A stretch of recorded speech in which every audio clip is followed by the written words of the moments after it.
예수님은요, 온유하고 겸손하신 분입니다. 하지만 그분의 말씀과 가르침은요, 당시 사회의 관습과 가치를 뒤집어 엎는 그러한 혁명적이고 급진적인 말씀이셨습니다. 특히 예수님이 하나님이 어떤 분이신지, 그리고 하나님의 나라가 어떤 곳인지 가르치실 때에 종종 사용하신 비유들은요, 이 듣는 사람으로 하여금 충격을 주었습니다.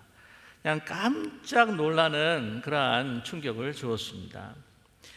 예를 들자면요, 마태복음 20장에 포도원 비유가 나옵니다. 거기에 있는 주인이 일꾼을 구하기 위해서 용역시장에 나가서 이제 일꾼들을 부르죠. 그래서 아침 새벽 6시, 9시, 12시, 그 다음에 3시, 그 다음에 6시에 문을 닫는데 그 1시간 전에 5시에 일꾼들을 불러 모읍니다. 이게 다 끝나고 난 다음에 이제 5시에 온 일꾼부터 그 싹을 주는데 한 데나리온을 줍니다. 그 뒤에 그 일찍 온 사람은요, 기대했겠죠? 한 데나리온 줬으니까 난 일찍 왔으니까 더 많이 주겠다. 근데 3시에 온 사람이나 정오에 온 사람이나 9시에 온 사람이나 똑같이 한 데나리온을 줍니다. 심지어는요, 오전 6시에 온 사람도 한 데나리온을 줍니다. 그러니 일찍 온 일꾼들이요, 불평하지 않겠습니까? 그랬을 때에 그 주인이 이렇게 이야기합니다. 우리가 약속한 것은 한 데나리온이지 않느냐. 약속한 것을 받아가라. 내가 뒤에 온 사람을 이렇게 준 것, 그것에 대해서 불평하지 말라는 것이죠. 내가 내 것으로 베풀었는데 내가 선함을 행했다고, 그리고 내가 악을 행했다고 너희가 불평할 거냐라고 이렇게 반문하셔요. 만약에 이러한 일들이 우리의 경제 생활에서 또한 이 진행이 된다고 한다면 이건 이해하기가 너무나 힘듭니다. 그 당시뿐만이 아니라 지금도요. 아니, 오래 일했으면 더 임금을 많이 받아야지 어떻게 똑같이 받을 수가 있느냐, 상상하기 힘들고 어렵습니다. 이해가 되지를 않는 거예요. 자, 그뿐만이 아닙니다. 누가복음 15장에는요, 탕자의 비유가 나옵니다. 이 둘째 아들, 이 탕자가 다시 돌아왔을 때요, 그가 저질렀던 아주 불효막심한 그 죄 같은 경우에는 이 동네 사람들이 봤을 때 돌로 다 쳐 죽였어야 합니다. 그러나 그를 보호하기 위해서 달려가서 그를 맞이하고 잔치를 베풀고 살찐 송아지까지 이렇게 죽이면서 잔치를 베풀지 않습니까? 거기에 대해서 큰아들이 불평합니다. 아니, 저는 항상 아버지와 함께 있으면서 이렇게 계속해서 일을 했는데, 아니, 나한테는 그렇게 잔치는 없고, 아니, 돌아온 탕자에게 그렇게 잔치를 베푸십니까? 아니, 당연히 불평하고 또한 항변할 수가 있습니다. 사실 이 탕자가 저질렀던 죄는요, 그때 당시 유대 사회의 눈으로 보았으면은 정말 돌에 맞아 죽을 수밖에 없는 그런 심각한 죄였다는 것이죠. 그런데 특별히 이 마다들이, 유대인들이요, 또한 이 탕자가 그때 당시 유대인들이 이 이방인들이 지옥불의 땔감으로 위해서 만들어졌다고 생각했었던 그 대상이었다고 한다면, 아니, 이걸 참 이해하기가, 받아들여지기가 너무나도 힘들었을 겁니다. 뿐만이 아닙니다. 예수님의 충격적이고 깜짝 놀랄만한 비유들이 있죠. 목자가 99마리 양을 두고 한 마리의 양을 찾으러 그 양을 찾아서 그 양을 찾아서 그를 데리고 오는 그런 비유가 있지 않습니까? 뿐만이 아닙니다. 한 여인이 10드라크마를 갖고 있었는데 10드라크마 중에서 한 드라크마를 잃어버립니다. 그것을 찾기에 계속해서 이곳저곳 찾아보다가 그 드라크마를 발견하게 됩니다. 얼마나 기뻤는지 몰라요. 그래서 어떻게 하느냐면 그 기쁨을 나누기 위해서 온 동네 사람들을 불러서 잔치를 벌입니다. 생각해 보면은요, 나머지 있는 9드라크마, 어쩌면 10드라크마를 다 사용해서 이 잔치를 베풀었을 수도 있습니다. 도대체 이해하기가 힘든 비유들이라는 것이죠. 당시에 사람들이 들었을 때 이건 아닌 것 같은데, 어떤 때는 충격을 받을 만한 비유들을 예수님께서는 말씀하셨습니다. 오늘 여러분께서 너무나 잘 아시는 아주 간단한 누룩의 비유입니다. 그런데 이 누룩의 비유를 듣고 있는 특별히 그 주위의 사람들, 유대 사람들은요, 아주 깜짝 놀랐을 겁니다. 충격에 빠졌을 것입니다. 왜냐하면 이 누룩이라고 하는 것이 그 영적으로는 좋은 의미가 아니기 때문이죠. 누룩이라고 하는 것은 빵을 만들 때 반죽을 부풀게 한다거나 아니면 술을 빚을 때에 만들 때에 사용하는 한마디로 발효 효소입니다. 근데 이 성경은요, 이 누룩을 이렇게 막 부풀어지는 인간의 교만이나 허영, 이 탐욕의 그 가득함, 이것들을 상징을 하고 있습니다. 그래서 성경을 보게 되면요, 이 누룩에 대해서 긍정적으로 사용되어 있는 곳이 한 곳 있다고 한다면 바로 오늘 누룩의 비유에서 좀 더 긍정적으로 사용되고 있습니다. 여러분의 도움을 드리고자 이 성경 구절을 보게 되게 되면 먼저 출애굽기 12장 15절이에요. 너희는 이레 동안 무교병을 먹을지니 그 첫날에 누룩을 너희 집에서 제하라. 무릇 첫날부터 일곱째 날까지 유교병을 먹는 자는 이스라엘에서 끊어지리라 라고 말씀하고 있습니다. 그 유월절 그리고 이 무교절을 지킬 때에 이제 이 효소가 들어가 있지 않은, 누룩 들어가 있지 않은 무교병을 먹으라는 것이죠. 왜냐하면은 맨 첫 번째 그 유월절 애굽을 탈출을 할 때에 그 피 먹기 위해서 빵을 만들 때에 무교병, 이 누룩을 들지 않는 그 떡을 먹었기 때문이죠. 호세아 7장 4절에도 이런 말씀이 있습니다. 그들은 다 간음하는 자라. 화덕에 달군 것 같으며 제빵사가 반죽을 발효시킬 동안 불을 일으키지 않다가 반죽이 다 발효된 후에는 불을 지피는 것 같도다 라고 이렇게 말씀해요. 이스라엘 백성들이 이방의 그 우상들을 이렇게 제사를 지내고 또한 그들을 섬기는 것에 대한 그 경고의 말씀입니다. 그들이 다 영적으로 간음했다고 하는 것이죠. 그래서 이 간음에 대한 이런 영적인 어떤 그런 잘못된 그 마음을 화덕에 달군 것으로 이야기하면서 계속해서 그것을 달구다가 이제 오늘 말씀에 누룩에 대한 말씀을 하고 있지 않지만 반죽을 발효시킬 동안에 불을 일으키지 않는다. 잠시 이 간음하는 그 열정을 식혔다가 무엇을 위해서 더 빵을 반죽을 해서 더 심한 죄악을 저지르기 위한 준비를 위해서 그들이 멈췄다는 이야기죠. 그렇기 때문에 오늘 이 반죽을 발효시킨다고 하는 것은 이스라엘의 그 큰 죄악을 또한 언급하고 있습니다. 마가복음 8장 15절에도 마찬가지죠. 예수께서 경고하여 이르시되 삼가 바리새인들의 누룩과 헤롯의 누룩을 주의하라 라고 말씀하세요. 이 바리새인들과 또한 이 헤롯들이 전하는 이 교훈들, 이것을 듣게 되게 되면 너희의 마음이 영적인 상태가 부패하게 될 거고 영향을 받게 될 것이다. 그러니 제어하라 라고 말씀하고 계십니다.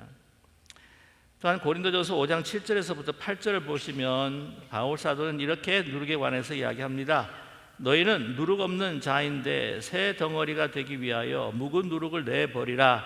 우리의 유월절 양 곧 그리스도께서 희생되셨느니라. 이러므로 우리가 명절을 지키되 묵은 누룩으로도 말고 악하고 악의에 찬 누룩으로도 말고 누룩이 없이 오직 순전함과 진실함의 떡으로 하자.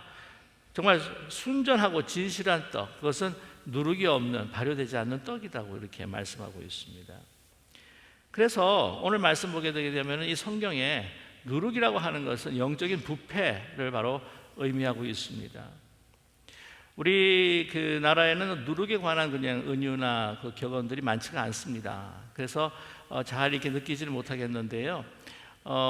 이 누룩이라고 하는 것, 이게 사실은 곰팡이 종류입니다.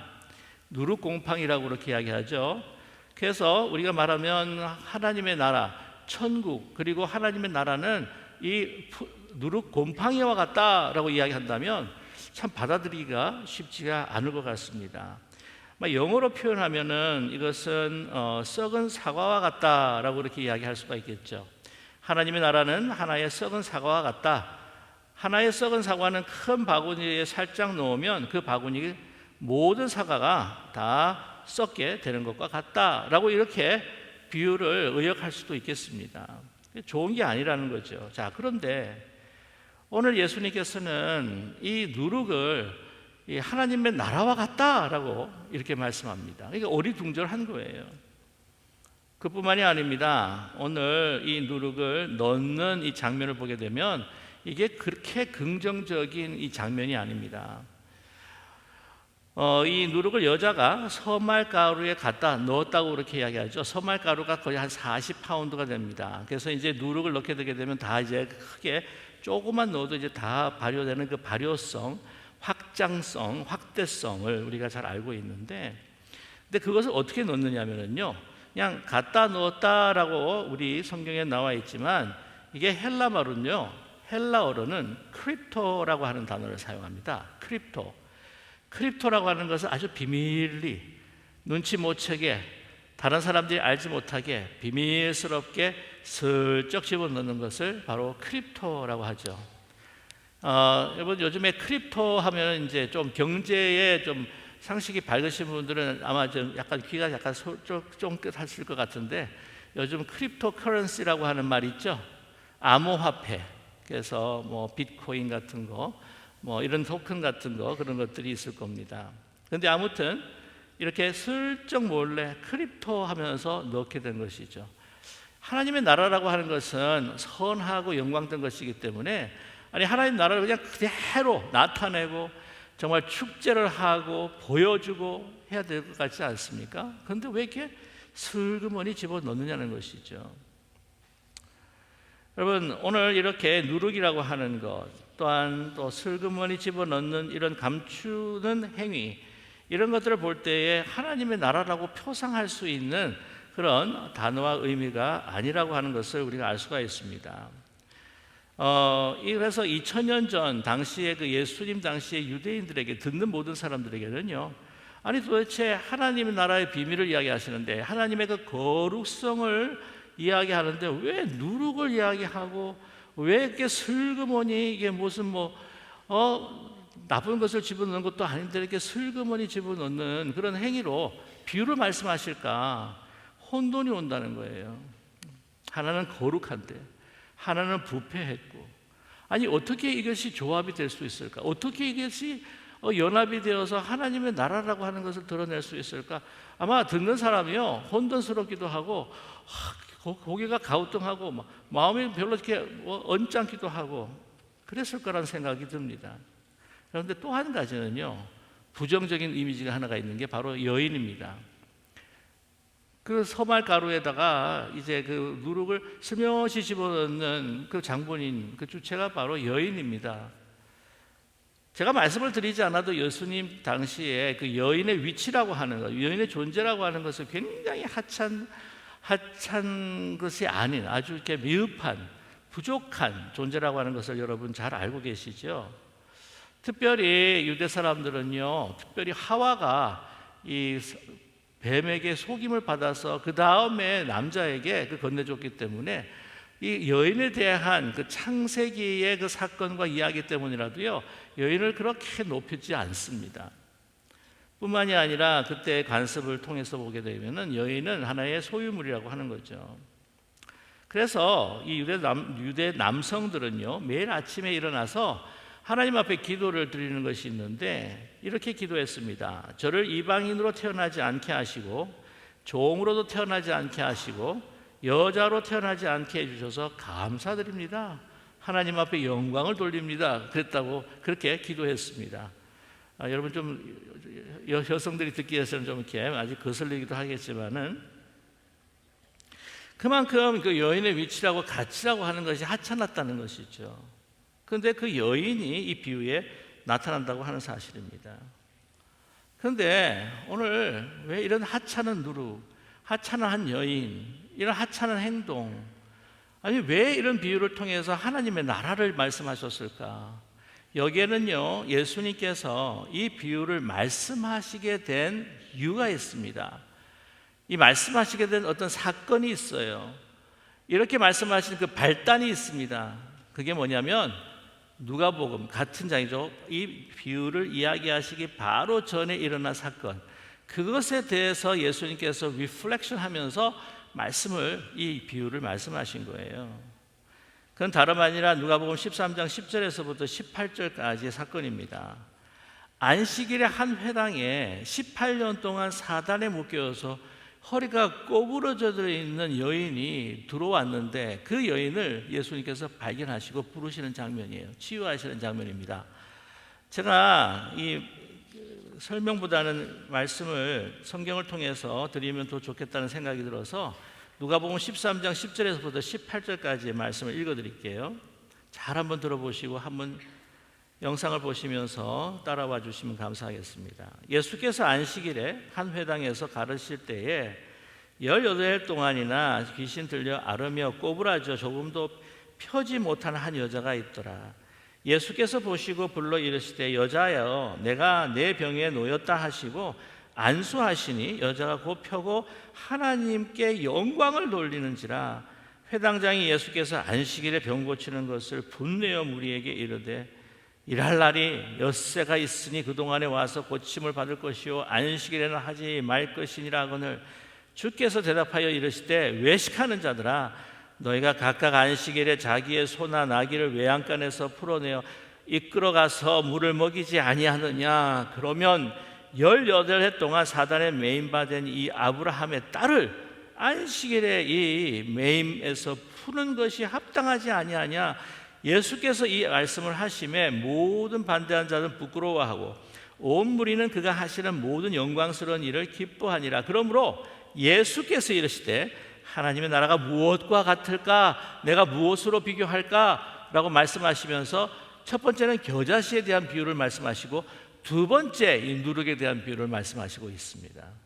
자, 이 누룩에 나타나는 그 여인, 이 여인이 사실은요 예수님께서 말씀하실 때에 이 18해 동안 사단에 묶여서 허리가 구부러져 있는 이 여인을 그 마음에 담고서 말씀하신 거라는 거죠. 자, 안식일에 보세요. 이 회당에 이 여인이 들어오려면요 당당하게 들어오질 못합니다. 거의 숨어서 사람들이 보지 않을 정도로. 왜? 그는요 하나님께 저주받은 인생입니다. 사단에 매였어요. 허리가 구부러졌어요. 그는요 아주 인생이 부패해버린, 하나님의 저주를 받은, 하나님의 은혜 밖에 있는 부정한 누룩과 같은 존재였습니다. 근데 슬며시 제가 상상하기는 뒷좌석으로 슬며시 들어왔겠죠. 예수님께서는 강단 중앙에서 말씀을 가르치십니다. 그 여인을 본 거예요. 바리새인들과 경건하던 유대인들이 그는 부정한 여인, 저주받은 여인, 누룩과 같은 여인, 그 여인을 보셨어요. 그리고는 부르십니다. 부르셔가지고 어디에 세우냐? 그 말씀을, 그 중요한 말씀까지도 딱 중단하시면서 말씀 다 끝나고 하실 수 있잖아요. 그렇지 않습니다.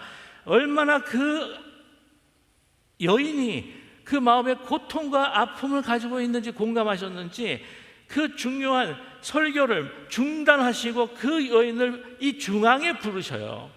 부르셔서 다른 사람들이 모두 보는 앞에서 그를 치유하십니다. 안수하세요. 손을 댑니다. 부정한 여인이기 때문에 손을 대면 안 돼요, 유대법은. 그러나 손을 대십니다. 치유하십니다. 그를 구원하셔요. 이런 찬양합니다. 여러분, 그 누룩과 같은 인생에 하나님의 나라가 임한 거예요. 바리새인들과 경건한 유대인들은요 이 공회당은 아주 거룩한 하나님의 처소여 나라입니다. 아마 그 여인이 들어온 것부터 아마 아주 그냥 눈으로 째려봤을 것 같아요. 막 레이저 광선이 나오듯이.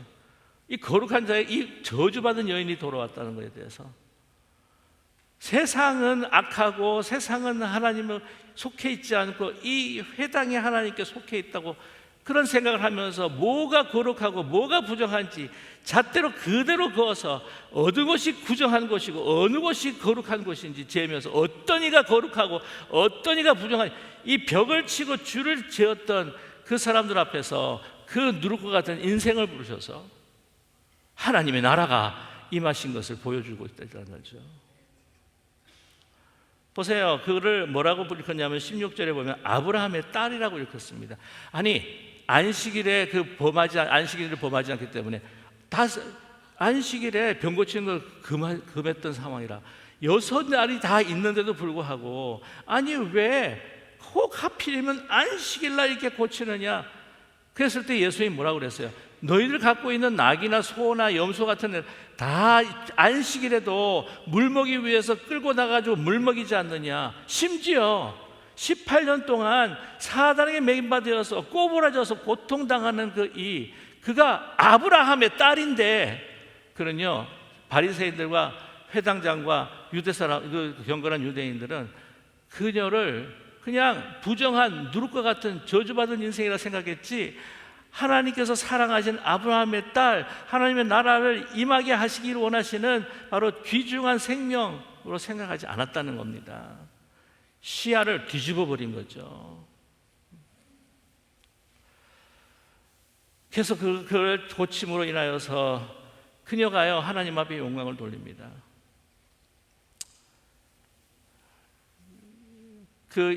하나님의 그 역사와 예수 그리스도의 그 삶에 있어서 어느 곳이 거룩하고 어느 곳이 부정하고 어느 곳이 하나님의 나라고 어느 곳이 하나님의 나라가 아닌 곳이 없었다는 사실이에요.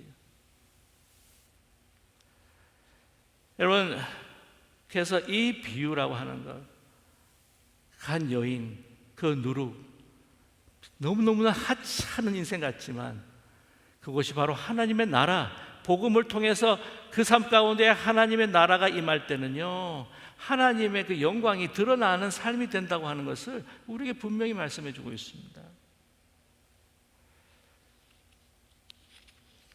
여러분 잘 아시겠지만은 예수님께서 정말 누룩과 같은 저주받고 부정한 인생들을 그들을 고치고 주님께서 회복하시고 세우셨던 여러 일들이 많습니다. 여러분 한 가지만 말씀을 드리게 되면은 거라사의 광인이 있죠. 거라사 지역에 막 광인이 있는데 막 쇠사슬을 묶고도 풀어 헤치고 돌아다니면서 막 밤낮으로 울부짖고, 사람들은요 그렇게 생각했을 겁니다. 제가 이 말씀 가운데에 좀 이렇게 외람되지만 좀 더 극단적으로 설명하면 아마 그런 마음을 갖고 있었을 거예요. 저 사람 빨리 왜 죽지 않는가? 아유 좀 빨리 죽었으면 우리가 좀 사는 게 편하겠다. 어디로 좀 가지를 않느냐, 좀 저 사람 어디로 가버렸으면 좋겠다, 그러는 사람들, 그러한 광인이에요. 그러나 예수님께서는 그를 찾아와 주셨습니다. 안수하시고 그를 고쳐주고 귀신을 쫓아냈어요. 그리고는 그가요 미칠 광자였던 광인이었지만 예수 그리스도를 만나고 그 삶이 누룩과 같은 삶이 하나님의 나라가 임해서 변했을 때에 그는 그 10개 있는 데카폴리스 10개의 도시에 하나님의 그 복음, 그리스도의 그 치유하신가 복음, 메시아 되심을 증거하는 증인이 되었습니다. 빛날 광자, 빛나는 사람, 광인이 되었다는 거죠. 우리 역사 가운데서도 그런 분들이 계세요. 여러분 아시겠지 모르겠지만 문중경 전도사님이라는 분이 계십니다. 이 문중경 전도사님은 이 섬선교라고 하는 곳에 어머니와 같은 분이셨습니다. 그래서 이 시루섬이라고 하는 그분의 선교를 갖다 기념하고, 그분이 이제 순교하셨기 때문에 그것을 기념하기 위해서 그 CBS 창사 55주년에 특별 기획 드라마를 만들었는데 그게 시루섬이에요. 시루섬은 여러분 그 신안군에 보게 되게 되면은 여러 가지 섬들이 있습니다. 그러니까 증도라고 하는 그 섬의 옛날 이름이 시루섬이에요. 근데 이 문중경 이 전도사님이, 그때는 전도사님이 아니죠, 어릴 때 17세 때에 이 증도로 시집을 오게 됩니다. 그런데 남편을 만나서 결혼 생활하는데 아이를 못 낳아요. 그래서 구박을 받습니다. 아이를 못 낳기 때문에 다시 첩을 들여요. 첩을 들여가지고 그 낳는 그 아이를 받아주고 시중을 들고, 그러면서 자기 그 시집뿐만 아니라 처가에서 또 구박을 받습니다. 생계를 이어가기 위해서 또한 바느질을 싹쓸 하다가 너무 건강이 약화돼서 쓰러졌는데, 그때에 전도부인 아시죠? 성경을 읽어주고 복음을 전하시는 한 분을 만나서 예수님을 영접하게 되고, 예수님을 영접한 가운데서 또한 목사님을 만나서, 다른 목사님을 만나서 그 자신이 이제 복음을 전해야 되겠다라고 하는 그러한 강한 어떤 소명의식을 갖게 된 것이죠. 이성복 목사님이라고 하는 분인데 그분에게 감화가 되어서 이 복음을 전하기 시작합니다. 그래서 신안군에 그 흩어져 있는 그 섬들, 특별히 증도, 자기가 시집 왔었던 그 증도에 그 복음을 전하기 시작하는데, 여러분 섬이라고 하는 것은 너무 잘 알고 계시잖아요. 그것은 막 이 미신, 그 다음에 무속 신앙이 막 엄청나게 깊이 뿌려박고 있는 곳인데, 그것에 스며들어서 한 사람 한 사람 복음을 전하기 시작합니다. 열정을 다해서 그 복음의 삶을 살아가면서 섬기고 도와주는 가운데 계속해서 또 교회가 생기기 시작합니다. 그래서 여러분 아시겠지만, 들으셨겠지만 그 증도가요, 나중에 90% 복음화가 됩니다. 지금도 증도를 비롯해서 그 주위에 있는 그 신안군에 있는 그 섬들의 그 복음화율을 보게 되면 지금도 35%라고 그렇게 이야기를 해요. 그분이 맺었던 열매입니다. 정말 그 인생이 그냥 소위 말하면 정말 박복한 인생, 누룩과 같은 인생. 그러나 예수 그리스도를 만나서 그 복음을 스며들듯이 사람을 만나서 확산을 시키는데, 그 섬과 그 많은 섬들, 증도와 많은 섬들이 정말 이 반죽에 스며들어 가지고 다 부풀어 버리는 것처럼 이 복음의 확산력, 복음의 변화력, 복음의 그 파워를 드러냈다고 하는 사실이죠. 누구를 사용해서? 누룩과 같은 인생을. 여러분, 예수님의 제자들도요, 그렇게 권력 있는 사람이 학식이 있거나 권력이 있거나 힘이 있거나 부하거나 아니었습니다. 그들은요, 어부였습니다. 정말 학식이 없어서 사람이에요. 누룩과 같은 사람들을 통해서 하나님께서는 이 세계의 복음을 확산시켰던 놀라운 역사를 우리에게 보여주셨다는 것이죠. 저와 여러분, 오늘 교회가 이러한 복음의 확산력, 그래서 우리가 자신감이 없는 것 같아요.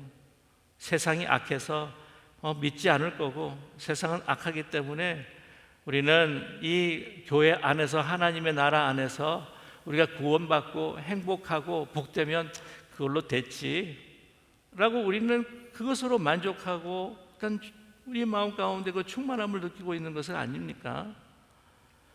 우리 자신, 우리 안에 있는 사람들은 거룩하고 밖에 있는 사람들은 이 선과 벽을 쌓아가지고 우리는 세상과 이 교회가 소통을 하고 세상과 교회가 연합이 되어야 하는 그런 상황 가운데에 우리는 아직도 선을 긋고 아직도 벽을 높이 쌓는 것은 아닐까요?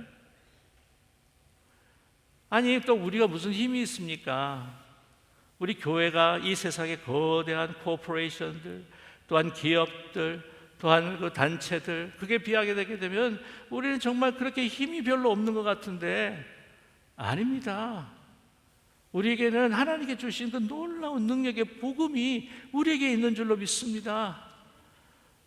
우리가 얼마나 삶 가운데 이 복음에 대한 확신과 자부심을 가지고 나아가서 이 세상, 여러분, 이 세상은요, 하나님께서 저주하거나 정죄한 세상이 아니라 예수 그리스도를, 이 세상을 구하시기 위해서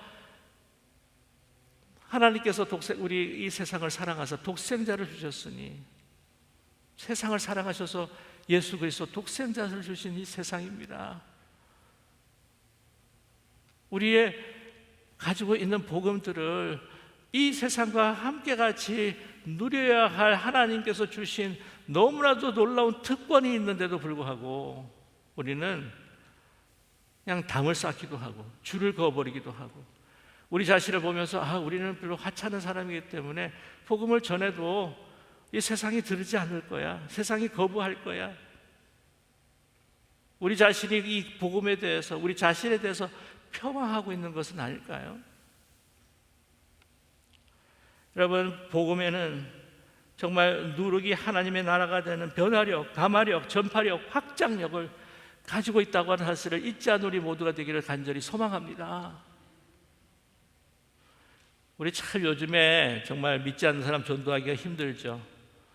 근데 그거 좀 이해가 되긴 해요. 뭐냐면 우리가 교제하고 사귀고 이야기하는 사람들이 다 믿는 사람이에요. 믿지 않는 사람이 거의 없는 것 같아요. 그래서 그걸로 우리 또 만족하고요. 우리는 어떻게 하면 혹시라도 믿지 않는 사람들이 주위에 있을까 사실 찾아보려고 하는 노력들이 참 어떤 때는 참 힘들고 어려울 때가 많습니다. 그러나 세상은 기다리고 있다는 거죠. 광인을 찾아주셨듯 여인을 불러서 하나님께 그리스도께 이끌었듯 세상은 그 복음을 기다리고 있다고 하는 사실을 우리는 잊지 말아야 할 것입니다. 저와 여러분 한 사람, 누룩과 같은 우리 한 사람, 주께서 변화시켜 주셔서 영생을 주신 하나님의 자녀가 된 그 분명한 이 복음의 역사를 우리의 개인의 역사를 기억하고, 이렇게 교회를 세워주신 하나님의 공동체 역사를 기억하고, 우리가 그 복음의 능력과 복음의 확산력과 복음에 주시는 그 귀한 그 권세를 가지고 여러분 우리 자신, 비록 우리가 보기에 혹 누룩과 같은 인생이라 할지라도 여러분 우리의 삶을 통해서 이 세상에 하나님의 나라를 하나님께서는 확장시켜 주실 줄로 믿습니다. 여러분 이러한 믿음 가지고 여러분 우리 누룩으로 스며시 한 여인으로 힘이 없어 보이지만 정말 그들의 삶에 스며들어서 그들의 삶이 하나님의 나라로 변할 수 있는 놀라운 사명들을 저 여러분 감당할 수 있기를 주님의 이름으로 간절히 축원합니다. 기도하겠습니다.